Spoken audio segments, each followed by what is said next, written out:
The snow fell like shattered glass from a white sky, thick and relentless, swallowing the world one flake at a time. The highway was a ghost. No headlights, no sound but the whisper of wind across metal. The moment our car skidded off the road, I knew we were in trouble. The engine sputtered, the heater died, and in that small frozen silence, I heard the storm roar like an ocean around us. I turned to look at her, Evelyn Hart, my best friend's mom, and saw the same fear reflected in her eyes. We were stranded miles from town, alone, in the heart of a blizzard. Before I go on, if you believe in kindness, in the beauty of second chances, and in stories that remind us what it means to be human, please take a moment to like, comment, share, and subscribe to Kindness Journal. It helps us continue bringing heartfelt stories that touch souls like yours. It had started as an ordinary winter afternoon. I was 21, just back from college for winter break, and my best friend Mason had begged me to help his mom pick him up from the train station. Their car had been acting up, and I owed Mason for countless favors, so I volunteered. Evelyn thanked me with that soft, graceful smile she always carried, one that never quite hid the quiet loneliness behind it. She was in her 40s, still stunning in that effortless way, long auburn hair, eyes the color of a winter lake, and a presence that always made people feel safe. Mason's dad had passed away 3 years ago, and since then, she'd been holding everything together, alone. Her house, her work, her heart. The drive started easy enough. The morning had been clear. Sunlight glinting off frozen branches, the kind of day that looked calm, but bit at your skin the moment you stepped outside. We talked about life, about college, about how Mason was doing. She laughed when I told her I'd failed a cooking class and survived off noodles and coffee for months. It felt easy, warm, like sitting beside someone who understood you without judgment. But around noon, the clouds rolled in. By the time we reached the halfway point, snow was falling so thick it blurred the world into white. Visibility dropped, and the temperature plummeted fast. We decided to turn back, but before I could, the car hit a patch of ice, swerved, and slid off the road into a shallow ditch. My hands gripped the wheel, heart pounding, as the tires spun uselessly. Evelyn's hand shot out, bracing herself against the dashboard, her voice calm but tight. "It's okay, just stop, don't push it, we'll figure it out." But the car wouldn't move. The wind howled harder, rocking us slightly. I checked my phone, no signal, just a single bar of battery fading fast. I looked at her, and she looked at me, both realizing the same truth: we were stranded. At first, we tried everything. We bundled in our coats, tried to dig snow from under the tires with our hands, even walked a short distance to see if we could spot a house or a sign. But within minutes, the cold began to bite like knives.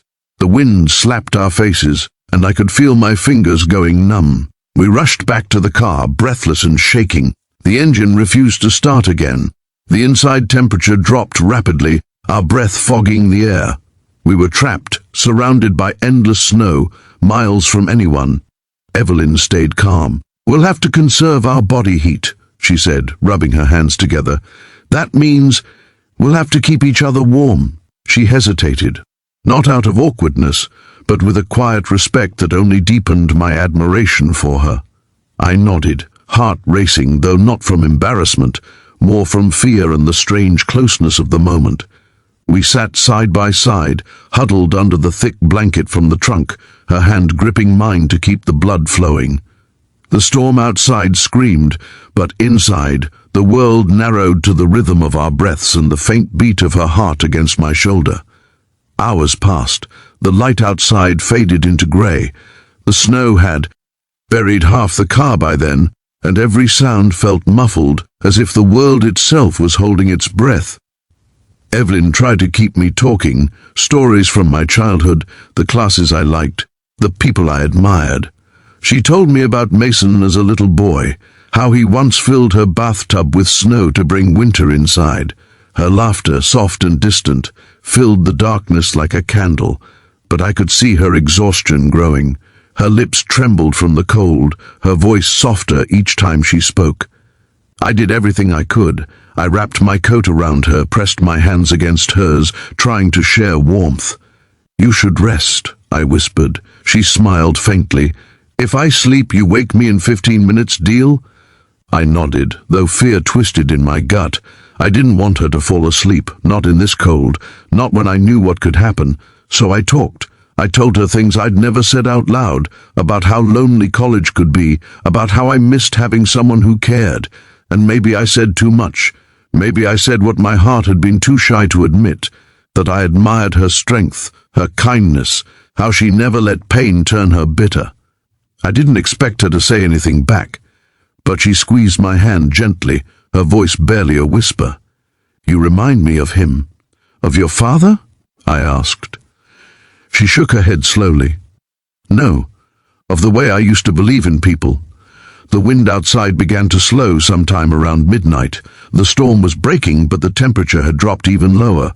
Our breaths were shallow. I could feel the numbness creeping up my legs. Then, faintly, a sound, a distant hum, maybe an engine. I pressed my ear against the frosted window, heart leaping. "Do you hear that?" I whispered. Evelyn stirred weakly, nodding. The hum grew louder, then faded again, then louder still. I began pounding on the window, flashing my phone light through the foggy glass. Minutes later, headlights cut through the storm. A rescue truck. Relief hit so hard I could barely breathe. They pulled us out, wrapped us in blankets, and drove us back to town. Evelyn's hands were trembling so badly the medic had to help her hold her cup of tea, but she smiled at me, that same gentle smile, and said, "You did good, Noah. You didn't give up." That night, as we sat in the small roadside lodge waiting for Mason to arrive, we didn't talk much. We just sat by the fire, silent, watching the flames melt the frost from our hearts. Sometimes survival doesn't feel like victory. It feels like understanding how fragile we are, how connected. When Mason arrived hours later, his face pale with worry, he hugged his mom so tightly she cried. He hugged me too, saying, "Man, you saved her. You saved both of you." But I didn't feel like a hero. I just felt changed. That night had stripped everything bare. Fear, pride, hesitation. All that remained was something raw and real. A bond forged not by romance or rescue, but by empathy. By two souls sharing warmth in a world gone cold. In the days that followed, I visited Evelyn often, bringing groceries, helping shovel snow. The world had thawed slightly, but I could still feel the storm in my bones. We didn't talk about that night much. We didn't need to. The silence between us said everything: gratitude, respect, and something deeper, something unspoken. I realized then that moments like those, moments that test us, don't just reveal who we are, they shape who we become.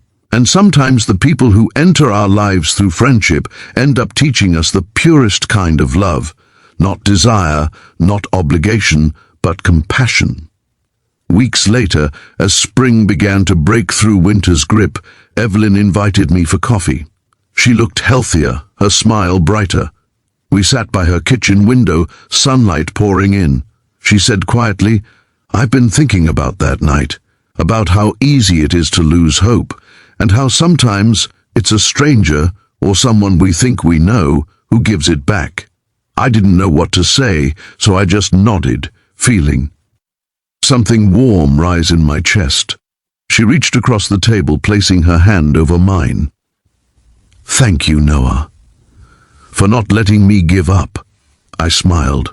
"You didn't let me give up either." Life moved on. Mason graduated. Evelyn started volunteering for a local shelter that helps people stranded in winter storms. She said it felt right to give back, to be the warmth for someone else. As for me, I learned that kindness isn't weakness, it's courage disguised as care, and that sometimes the most powerful moments in life happen when the world forces two people to stop running and simply be human together. If this story touched your heart, if it reminded you of the quiet power of kindness, of second chances, and of finding light in the coldest places, please like, share, and subscribe to Kindness Journal. Every story here is a small reminder that hope still,